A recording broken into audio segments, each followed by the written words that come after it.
For this year's budget, due to the need of some new vehicles, I tried to keep it as similar to last year's budget as possible.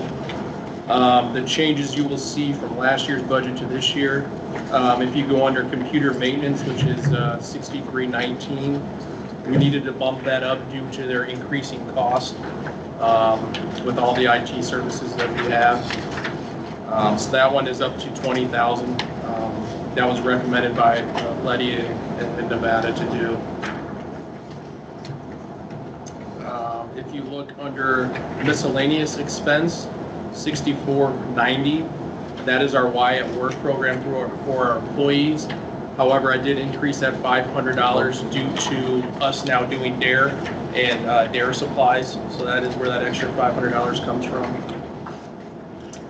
Other supplies and materials, that's $65.99.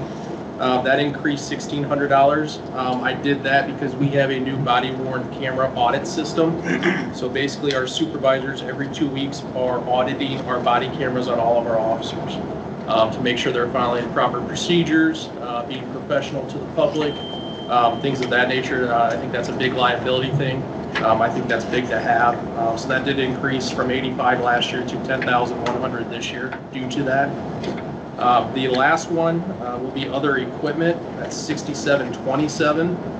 That did increase 12,000. That's due to the renewal of our flock cameras. They have been excellent. We probably have close to 10 warrant arrests already with those cameras. And we have solved a couple cases with those cameras.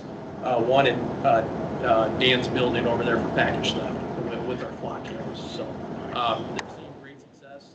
So that is where you see that big increase from last year to this year is the renewal of the flock cameras. They are 3,000 each to renew. We have 4 cameras. So the other thing we're requesting, and this is the big one, we're requesting to lease 2 vehicles and maybe purchase 2 new vehicles. We have 3 vehicles that are over 130,000 miles. Mine's about 140. Squad 821, which is the 2018 Ford Explorer, is at 147,443. And then the black unmarked Chevy Tahoe, which is the SRO vehicle, is at 120,85, and that has been recommended not for patrol use due to from Keith due to some issues with that vehicle. That's why it's the SRO vehicle. Which number is that? 511 or 314? That is 314. 511 is my vehicle. That's at 149,994. The other vehicles we're doing pretty good on. So really, the common theme with departments across the country is they like to replace vehicles around the 130,000 mile mark, just due to the idle of the engine hours and the wear and tear on those vehicles. So that is what's right. I like that number better. This number says 30,000. Well, it's 130,000. Sorry about that. But no, that's the recommended one nationwide, is to kind of start thinking of replacement once you hit that mileage on your vehicles. So the numbers you see, obviously the cheapest option is the Ford Police Utilities. Purchase, if you state bid, $45,585. Upfit is $13,279. Equipment, so basically we have enough equipment through my vehicle and the SRO vehicle to upfit 2 squad cars. That is the printer scanner, radar, and radio. So we have enough to do that with the vehicles we have now. We would just transfer that equipment to the 2 new vehicles. So that is the biggest thing, is just kind of to get a replacement plan down to start kind of slowly replacing some of these vehicles. I know it's a huge expense, the vehicles are, so that is kind of why I tried to keep everything as similar as possible to last year's budget. I know asking for 4 is a lot. If we could get 2, I would be extremely happy to get some. So, I will, if you guys have any questions, I'd be happy to answer anything. How many squads do we currently have? We currently have 8. And 1 is the K9 vehicle. So if you look at that one is pretty high mileage as well.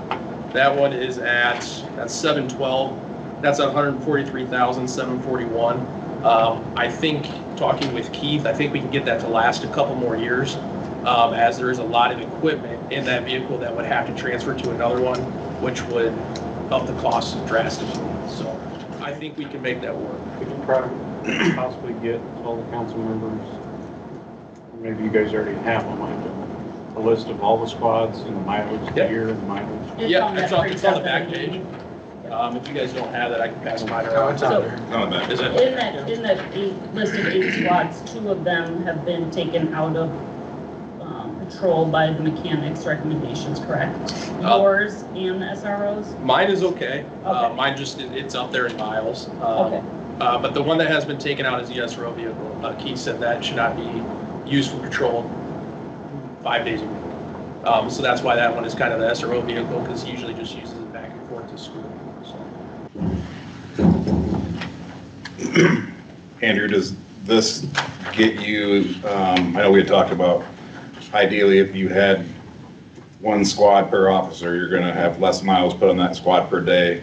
Somebody's gonna take care of that car better if they're the main person driving it. Does this setup here, does that get you to the point where you're able to do that sustainable and then spread out your Yes, your purchases? I think fiscal year 29, or 28 or 29, it will. Everyone would have their own squad cars at that point.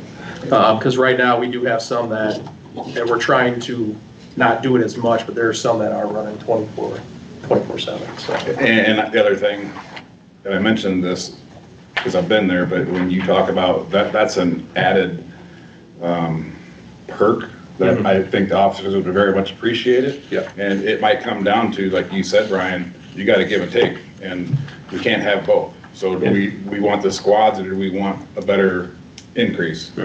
Well, the other part, we also have a policy that can't drive squads home if they live outside the city limits. Sure. I'm not suggesting that, but if they park them there, if they're only working 1 shift 5 days a week or 6, you're going to have a lot less wear and tear on that squad. We are. We're also going to have increased insurance costs, a lot of different things. There's a pro and con to all that. Yeah.